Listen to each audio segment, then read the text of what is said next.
이주영 자매님 나오셔서 말씀 듣도록 하겠습니다. 같이 보실 말씀은 로마서 1장 18절부터 32절입니다.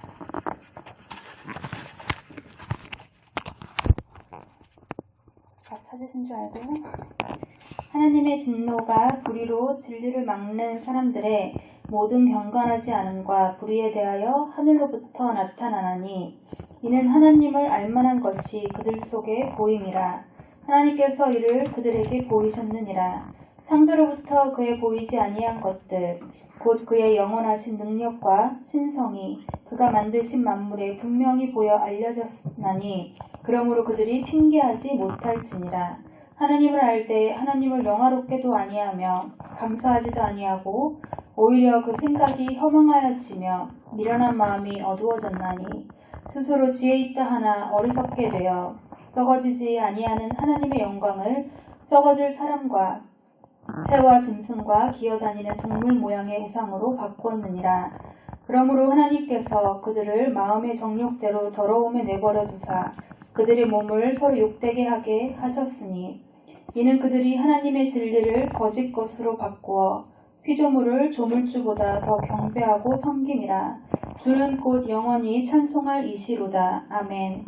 이 때문에 하나님께서 그들을 부끄러운 욕심에 내버려 두셨으니 곧 그들의 여자들로 순리대로 쓸 것을 바꾸어 영리로 쓰며 그와 같이 남자들도 순리대로 여자 쓰기를 버리고 서로 향하여 음욕이 부를 듯하매 남자가 남자와 더불어 부끄러운 일을 행하여 그들의 그릇됨에 상당한 보응을 그들 자신이 받았느니라. 또한 그들이 마음에 하나님 두기를 싫어하매 하나님께서 그들을 그 상실한 마음대로 내버려 두사 합당하지 못한 일을 하게 하셨으니 곧 모든 불의, 추악, 탐욕, 악의가 가득한 자요, 시기, 살인, 분쟁, 사기, 악독이 가득한 자요, 수근수근하는 자요, 비방하는 자요, 하나님께서 미워하시는 자요, 능욕하는 자요, 교만한 자요, 자랑하는 자요, 악을 도모하는 자요, 부모를 거역하는 자요, 우매한 자요, 배약하는 자요, 무정한 자요, 무자비한 자라. 그들이 이 같은 일을 행하는 자는 사형에 해당한다고 하나님께서 정하심을 알고도 자기들만 행할 뿐 아니라 또한 그런 일을 행하는 자들을 옳다 하느니라. 아멘. 함께 잠시 기도하겠습니다. 하나님 감사합니다. 하나님의 말씀이 선포되어질 때 정말 주님의 복음이, 주님의 말씀이 선포되어지는 시간 되게 하여 주시고 우리가 깨달아 주께 돌아오는 귀한 역사가 일어나기를 간절히 소망합니다.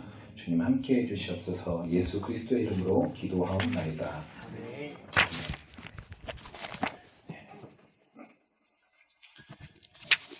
지난주에는 혹시 뭐 했는지 기억나시나요?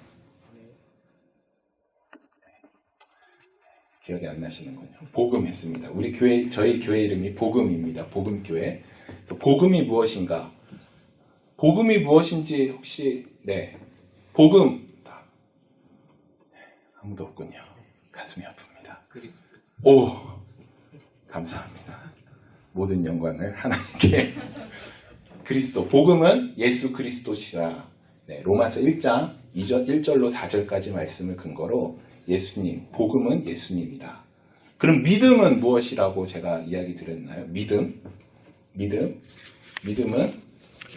내가 죄인임을 철저히 깨닫는 것이 믿음이다 라고 말씀드렸습니다. 우리가 복음과 믿음은 너무나 중요합니다. 왜냐하면 복음으로 말미암아 의에 이른다. 그것을 믿음으로 말미암아 구원받는다 라고 했기 때문에 복음과 믿음은 너무나 중요해요. 그런데 이 복음과 믿음을 우리는 잘 몰랐었던 것 같아요. 그래서 명확하게 복음은 예수님, 믿음은 내가 죄인임을 철저하게 깨닫는 것. 그래서 우리가 예수 그리스도로 말미암아 구원받는 귀한 역사가 여러분 가운데 있기를 소망합니다. 그런데 그렇다면 여러분들에게 어떤 죄가 있어요? 어떤 죄? 도대체 우리가 무슨 죄를 그렇게 졌길래 하나님의 진노, 로마서 1장 18절에 보면 죄인들, 그러니까 죄 가운데 있는 사람들에게 하나님의 뭐가 있다라고 얘기하냐면 하나님의 진노가 있다라고 얘기를 해요. 그러니까 하나님의 진노, 우리가 불의한 사람, 죄인인 우리에게 하나님의 진노가 이렇게 내려지고 있는 상황이라는 것이에요. 우리가 도대체 무슨 죄를 그렇게 졌길래, 우리의 죄가 얼마나 많길래 그렇게 하나님의 무서운 진노 앞에 우리가 놓여 있는가? 무슨 죄를 그렇게 많이 지셨어요? 저는 진짜 보기에도 깨끗해 보이지 않나요? 저는 그렇게 죄 많이 진 것 같지 않아요. 그런데 하나님이 그렇게 하나님의 진노가 내 위에 있다. 이해되지 않을 때가 참 많이 있었습니다. 도대체 무슨 죄를 지었길래. 그래서 오늘 여러분들에게 죄가 무엇인지에 대해서 말씀드리려고 해요. 오늘 본문에서 사도 바울이 죄가 무엇인지에 대해서 정의하고 있어요. 사도 바울이 21절, 오늘 본문 1장 21절, 28절에 보면 죄가 이것이다 라고 이야기를 하고 있어요.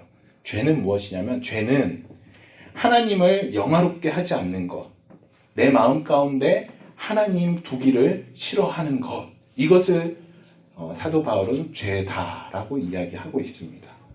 그러면 죄인은 누구인가요? 죄인은 하나님을 알되 하나님을 영화롭게 하지 않는 사람, 내 마음 가운데 하나님을 두기를 싫어하는 사람, 이것이 죄이고 이것이 죄인이라는 것입니다. 존 스토트 목사님은 로마서 주석에서 이렇게 말씀하고 있어요. 죄에 대해서. 죄의 본질은 하나님을 제거해 버리는 것들이다 라고 이야기하고 있습니다. 존 스토트 목사님과 많은 학자들이 사도 바울이 로마서에서 얘기하는 이 죄를 어디서 이야기한 것인가 분석해 봤더니 창세기에서 창세기 3장부터 기록된 죄에 대한 것을 사도 바울이 가져와서 로마서 1장에서 이야기하고 있다라고 이야기를 해요. 그러니까 사도 바울이 죄에 대해서 막 자기가 만들어낸 것이 아니라 창세기 3장, 1장부터 3장, 4장, 5장에 기록되어 있는 죄에 대한 내용을 사도 바울이 가지고 와서 로마서에서 기록하고 있다라고 그 말씀에 근거해서 말하고 있다라고 얘기해요. 저도 이 말에 전적으로 동의합니다. 창세기에서 아담과 하와는 선악을 알게 하는 이 나무에 관심이 없었어요. 그 나무에 관심이 없었어요. 그냥 하나님과 함께 하는 것, 그냥 하나님의 말씀을 듣고 순종하는 것이 너무 좋아서 하나님과 함께 하는 삶을 즐기고 있었어요. 그런데 어느 날 뱀이 찾아옵니다. 이 하와에게 뱀이 찾아와요. 그리고 얘기해요. 야, 동산 중앙에 있는 저 나무, 저 실과 너무 맛있어 보이지 않아? 저거 왜 먹지? 왜 안 먹어? 하와가 이렇게 대답하죠. 저거 먹지도 말라고, 보지도 말라라고 했어. 그러니까 뱀이 이렇게 꼬십니다. 아니야. 너네 저거 먹으면 하나님처럼 될 수 있어. 그래서 하나님 먹지 말라고 하신 거야. 하와가 선악을 알게 하는 나무를 바라보고 반응하기 시작합니다. 그 나무를 본즉 먹음직도 하고 보암직도 하고 지혜롭게 할 만큼 탐스럽기도 한 나무다. 이렇게 반응되어지기 시작합니다. 하와는 더 이상 하나님이 그녀의 우선순위가 아니었어요. 오직 하나님처럼 되고 싶은 교만이 그 마음 가운데 자리 잡기 시작했어요. 이것이 바로 죄인 것이에요. 이것이. 하나님 말씀을 인정하지 않고 자기가 하나님처럼 지혜롭고 싶은 그 교만, 그것을 죄라고 이야기하고 그것을 사도 바울이 가지고 와서 로마서 1장에 기록하고 있는 것입니다. 계속해서 말씀을 보겠습니다. 여러분, 하나님을 마음에 두기 싫어하는 사람, 하나님을 알지만 하나님을 영화롭게 하지 않는 사람, 그 사람을 향해서 하나님의 진노가 임하게 되어집니다. 하나님의 진노가 임하게 되는데 그 진노가 어떤 방법으로 임하게 되는지 로마서 1장에서 기록하고 있습니다. 하나님의 진노가 임하게 되는데 그 진노의 방법이 어떤 것이냐? 로마서 1장에서 사도 바울은 이렇게 기록하고 있습니다. 내버려 둠. 하나님께서 그를 죄 가운데 하나님을 영화롭지 않게 하는 사람에게, 하나님을 마음에 두기 싫어하는 사람에게 그냥 내버려 두는데 그가 더러운 곳에 있어도 상실된 곳에 있어도 아무렇지도 않는 그런 사람으로 내버려 두시게 되는 것입니다. 로마서 1장 24절 그러므로 하나님께서 저희를 마음의 정욕대로 더러움에 내버려 두사 저희 몸을 서로 욕되게 하셨으니 26절입니다. 하나님께서 저희를 부끄러운 욕심에 내버려 두셨으니 28절 저희가 마음에 하나님 두기를 싫어하며 하나님께서 저희를 그 상실한 마음대로 내버려 두사 하나님께서 죄인을 내버려 두시기에 하나님이 그를 그냥 두시기에 더러운 곳에 있지만 전혀 그곳이 더럽지 않게 느껴지는 것이에요. 상실된 곳에 있지만 아무것도 상실된 것이 없는 것처럼 느껴지게 되는 것입니다. 욕심대로 그 부끄러움대로 상실한 마음대로 그대로 내버려 두시기 때문에 아직도 많은 사람들은 부끄러운 자리가 부끄럽지 않고 오히려 좋아요. 부끄럽지 않고 오히려 좋아요. 죄의 자리가 너무 좋고 상실한 곳이 너무나도 좋다라는 것입니다. 그런 곳을 즐기게 된다라는 것입니다. 여러분들은 어떠신가요? 여러분들은 매일의 삶 가운데 하나님을 영화롭게 하시나요? 하나님을 우리 마음 가운데 두기를 즐겨 하시나요? 저는 솔직히 힘들어요. 저는 힘들어요. 목사지만 너무 힘들어요. 하나님을 제 마음에 두기가 솔직히 부담스럽습니다. 하나님이 내 삶을 다 관찰하고 지켜보시고 내 삶에 개입하시는 것들이 사실은 너무 부담스러워요. 저는 죄의 자리가 좋아요. 솔직하게. 그리고 솔직하게 죄의 자리를 찾아가기도 해요. 죄의 자리가 좋습니다. 하나님보다 돈이 더 좋고 말씀 보고 기도하는 것보다 노는 것들이 더 좋아요. 솔직히 저는 그렇습니다. 민수기 25장에 한 사건이 나옵니다. 이 사건의 시작은 모압 발락이 발람을 초청해서 이스라엘을 저주시키는 일로 시작하는데 그것이 실패로 끝나요. 그런데 그 일로 말미암아 어떤 일이 생기냐면 이 여파로 이스라엘 백성들 사이에 이방 종교에 대한 유혹이 생겨나기 시작해요.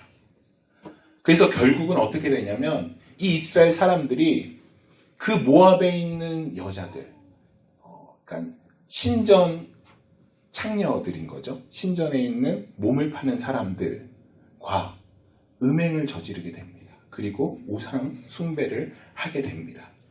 이런 이스라엘의 죄로 인해 하나님의 심판이 내려지게 돼요. 그래서 이스라엘 백성들의 리더들은 다 죽임을 당하게 되고 이스라엘 그 땅 가운데 전염병이 돌기 시작합니다. 많은 사람들이 고통 가운데 죽어가고 수많은 리더들이 다 시체가 되어 쌓여가고 있는 그 엄중한 하나님의 심판 가운데서 한 사람이 미디안의 여자를 데리고 음행을 하려고 몰래 자기의 집으로 들어가게 됩니다. 그것을 아론의 손자 비느하스가 보게 되죠. 그리고 그 비느하스가 그 미디안 여자와 음행하는 그 사람을 칼로 죽이게 됩니다. 창으로. 하나님의 그 엄중한 심판과 하나님의 그 엄중한 그 심판 가운데 자기의 백성들, 자기의 민족들이 죽어가는데도 그 죄의 자리가 좋아서 몰래 음행을 하러 들어가는 게 사람의 본성인 것입니다. 그리고 그 본성, 그 사람과 음행하는 것을 아론의 손자 비느하스가 죽이게 됩니다. 그리고 하나님께서 이렇게 말씀하십니다. 제사장 아론의 손자 엘르아살의 아들 비느하스가 내 질투심으로 질투하여 이스라엘 자손 중에서 내 노를 돌이켜서 하나님의 심판이 내려지고 같은 민족들이 죽는 상황 가운데서도 죄의 자리가 좋다고 달려가는 그 인간의 본성 가운데서 그 이유가 무엇이냐? 그 마음에 하나님이 없었기 때문입니다. 그 삶 가운데 하나님을 영화롭게 하는 삶이 없었기 때문입니다. 하지만 그럼에도 불구하고 하나님을 마음에 두기를 좋아하고 즐겨했던 비느하스, 하나님을 그의 삶 가운데 하나님을 영화롭게 했던 그 비느하스는 죄의 자리가 더럽다라는 것을 그는 알고 있었던 것입니다. 더러운 것을 없애버린 것이죠. 여러분은 어떻습니까? 죄의 자리가 더럽다라고 느껴지나요? 그 상실된 곳, 하나님이 없는 곳에서 상실함을 느끼시고 계신가요? 로마서 1장 25절에 이렇게 이야기하고 있습니다. 이는 저희가 하나님의 진리를 거짓 것으로 바꾸어 피조물을 조물주보다 더 경배하고 섬기니라.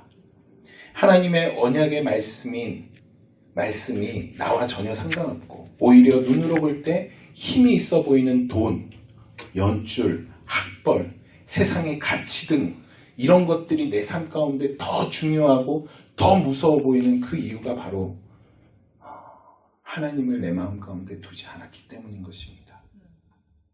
우리 삶 가운데 왜 하나님보다 다른 것이 더 무서워 보이냐면 내 삶 가운데, 매일의 삶 가운데 하나님을 인정하지 않기 때문입니다. 하나님을 영화롭게 하지 않고 내 마음 가운데 하나님을 두지 않기 때문에 하나님 외에 하나님이 만드신 아무짝에 쓰잘데기 없는 피조물을 내가 더 두려워하게 되는 것입니다. 저는 이런 경험을 요즘에 하고 있습니다. 개척을 준비하고 개척을 하면서 두려움이 많습니다. 돈이 너무 두려워요. 정말로. 개척을 하기 전에는 사람이 없어서 돈이 없어서 렌트비 못 내면 어떡하지? 사람들이 돈이 없어서 식사를 다 못 드리면 어떡하지? 우리 생활은 어떡하지? 에 대한 두려움이 있었어요.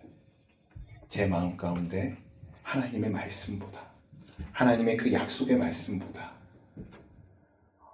또 제 마음 가운데 하나님을 두기를 싫어하니까 그런 것이 저에게 두려움으로 다가오기 시작했던 것입니다. 돈이 더 두렵고 모든 것을 주관하고 있는 하나님을 인정하지 않기 때문에 돈이 두렵고 제 마음에 하나님 두기를 싫어하니까 제 안에 아직 일어나지도 않는 환경과 상황이 두려워지기 시작했던 것입니다. 여러분도 세상이 두렵지 않나요? 그것은 하나님을 인정하는 삶을 살지 않기 때문입니다. 여러분, 우리의 삶이 이렇게 죄 가운데 있을 때 나타나는 결과들이 로마서에 기록되어 있어요. 우리는 흔히 이것을 죄라고 이야기합니다. 사실 이것들은 죄의 결과예요. 정확하게. 그것이 불의, 추악, 탐욕, 악의로 가득하고 시기하고 살인하고 분쟁하고 악독이 가득하고 수군거리고 비방하고 하나님을 미워하고 능욕하고 교만하고 자랑하고 악을 도모하고 부모를 거역하고 우매하고 배약하고 무정하고 무자비한 21개의 죄악들이 나옵니다. 죄의 결과들이 로마서에 기록되어 있어요. 이것을 29절에 기록된 이 모든 것들을 사도 바울은 무엇이라고 얘기하냐면 영리라고 얘기합니다. 사도 바울은 순리의 삶이 있고 순리, 하나님께서 만들어 놓은 대로 자연스럽게 이끌어가는 그 순리가 있고 그리고 그것에 반하는 영리의 삶이 있다라고 로마서 1장에서 기록하고 있어요. 우리가 하나님을 인정하지 않을 때, 우리가 하나님을 영화롭게 하지 않을 때 우리 삶 가운데서 하나님께서 본래 창조하셨던 우리의 형상이 사라지게 돼요. 그리고 순리의 삶이 아닌 영리의 삶이 나타나기 시작하는 것입니다. 그렇다면 우리가 이 영리의 삶, 이 죄의 결과들이 우리 삶 가운데 나타나지 않기 위해서 우리가 어떻게 해야 되는가? 제가 예전에 그 예수전도단에 있었는데 예수전도단이라는 단체는 거룩한 거를 굉장히 중요하게 여겨요. 그래서 수련회를 가잖아요. 전국 대학교 모임 하면 막 몇만 명이 모여요. 그러면 여자 남자 딱 반으로 갈라서 여자 남자 함께 해요. 그리고 여름에 하는데 온 몸을 다 가려요. 여자들이 베트남 치마, 월남 치마 입고 다니고 막 그래요. 그 정도로 거룩성을 강조해요. 제가 그때 매일 늘 기도했던 게 하나님 사람 미워하지 않게 해주세요. 하나님 거짓말하지 않게 해주세요. 하나님 사람들이랑 싸우지 않게 해주세요. 늘 이런 걸 위해 기도했어요. 이런 것 갖고 회개를 했습니다. 그런데 여러분들도 아시죠? 이 기도가 아무 소용이 없어요. 저를 하나도 변화시켜주지 못했어요. 대학을 졸업하고 지금까지 제가 그때보다 사람을 덜 미워하냐? 아니, 똑같이 미워해요. 제가 그때보다 덜 싸우냐? 제 와이프가 알아요. 그때랑 여전히 똑같이 싸우고 있어요. 변화가 하나도 안 돼 있어요. 늘 그거 갖고 회개하고 기도했는데, 회개는 박수 치는 거야. 회개는 그것을 회개하는 것이 아니에요. 우리가 싸우는 것, 우리가 회개하는 것은 그런 낮은 차원의, 낮은 수준의 것들을 회개하는 것이 아니라 마땅히 우리의 주인 되셔야 할 주님께서 그 자리에 있는 것이 아니라 내가 주인 되는 것, 내 삶에 내가 주인 되는 것, 내 모든 것들이 내가 한 것이다라고 내가 주인 되는 그 모든 것들을 가지고 내가 주님 앞에 회개해야 되고 내가 싸워야 하는 것입니다. 그냥 단순히 뭐 사람 미워하지 않게 해주세요 이런 것과 싸울 차원이 아니라 내 자신, 나의 왕 대신 이것과 함께 싸워야 하는 것입니다. 제가 처음에 예수님을 만날 때 예수님이 이런 환상을 보여주셨어요. 아직도 그때를 생각하면 마음이 뜨거워요. 제가 기도를 하고 중3 때 칠보산 기도원이었어요. 겨울에. 중3 칠보산 기도원에서 그때 방언도 받고 하나님께 나의 삶을 드리겠습니다. 결단도 하고 그랬었는데 그때 예수님이 어떤 환상을 보여주셨냐면 제가 기도를 하는데 예수님이 온 몸이 얼어 있으신 거예요. 막 수염에 막 그 고드름도 껴있고 입김을 부는데 막 찬 입김이 나오고 그래서 제가 물어봤어요. 예수님 왜 이렇게 춥게 계세요? 좀 따뜻하게 계세요. 예수님이 이렇게 말씀하시는 거예요. 당민아, 내가 너 가운데 가고 싶은데 네가 마음문을 열지 않네. 그래서 너무 추워. 이렇게 말씀하시는 거예요. 제가 그때 말씀이 떠올랐어요. 요한계시록 3장 20절. 볼지어다 내가 문 밖에 서서 두드리노니 누구든지 내 음성을 듣고 문을 열면 내가 그에게로 들어가 그와 더불어 먹고 마시리라. 여러분 삶 가운데 여러분의 주인은 누구신가요? 여러분들이 여러분 삶 가운데 예수님 앞에 주인 되는 자리를 내놓지 않는다면 예수님이 강제로 뺏지 않으세요. 우리가 문을 열 때까지 주님은 문을 두드리시면서 기다리고 계십니다. 언제까지 여러분 예수님을 추운 바깥에서 떨고 있게 하시겠습니까? 말씀을 마무리하겠습니다. 여러분 죄는 무엇인가요? 죄는 우리가 우리 삶 속에서 하나님을 인정하지 않는 것, 우리 마음 속에 하나님을 두지 않는 것, 이것이 바로 죄입니다. 이것이 죄예요. 이 죄는 모든 사람들에게 있어요. 목사인 저에게도 있습니다. 모든 사람은 내 삶의 주인이 내가 되고 싶고 내 삶의 주인, 내가 내 삶의 신이 되고 싶은 마음들이 있는 것이에요. 그래서 사도 바울은 이 말씀을 갈라디아 2장 20절에서는 이렇게 표현하고 있어요.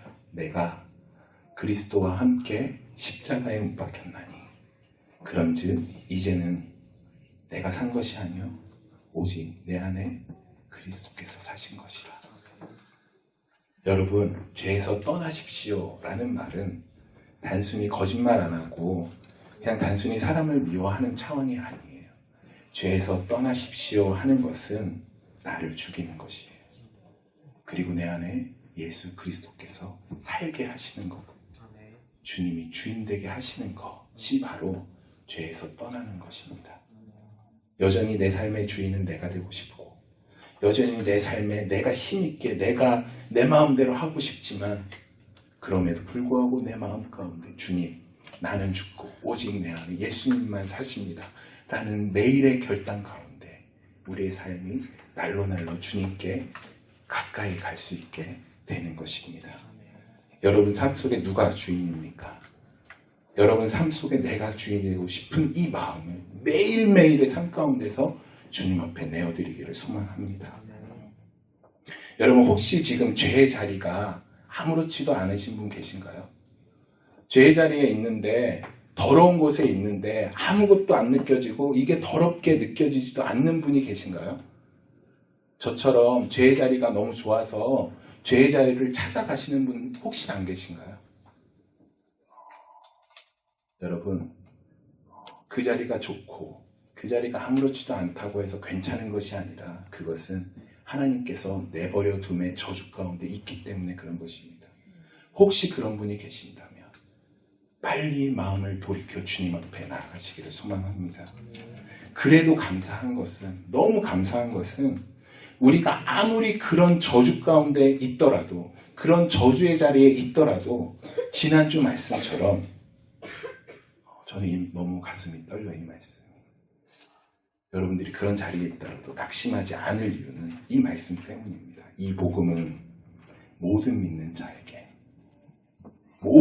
자에게 구원을 주시는 하나님의 능력이야. 여러분을 이 내버려둠의 저주에서 복음의 능력이 끄집어내 줄 것입니다. 여러분들을 해방시켜 줄 것입니다. 그 복음의 축복이 여러분 가운데 있기를 소망합니다. 제가 여기 계신데 사실은 이 모든 것들이 저희가 이 로마서 공부를 같이 하는 우리 전사님 몇 분이 계신데 거기서 다 나온 것입니다. 공부를 하는데 우리 한 전사님이 이런 고백을 해주셨어요. 오늘 이 본문을 보시면서 감사한 거는 하나님께서 자신을 내버려둠의 자리에 있지 않게 하시고 그래도 이 말씀을 통해서 나를 깨닫게 하시는 것이 감사하다 하고 말씀을 하셨어요. 저도 그랬거든요. 저도 그렇습니다. 하나님께서 이렇게 깨닫게 하시고 제 삶 속에 하나님 두기를 너무 싫어하지만 하나님을 인정하면서 사는 것이 너무너무 힘들지만 그럼에도 불구하고 나는 죽고 내 안에 오직 예수 그리스도께서 사신 것이다. 이 고백이 제 입술을 통해 나오는 것이, 그것이 바로 은혜인 것입니다. 여러분, 이 시간 가운데 내 삶의 주인이 내가 아닌 오직 나를 구원하신 예수님입니다. 이 고백이 여러분들의 입술을 통해 나오기를 간절히 소망합니다. 우리 함께 이 시간 기도하겠습니다. 우리 함께 기도하겠습니다.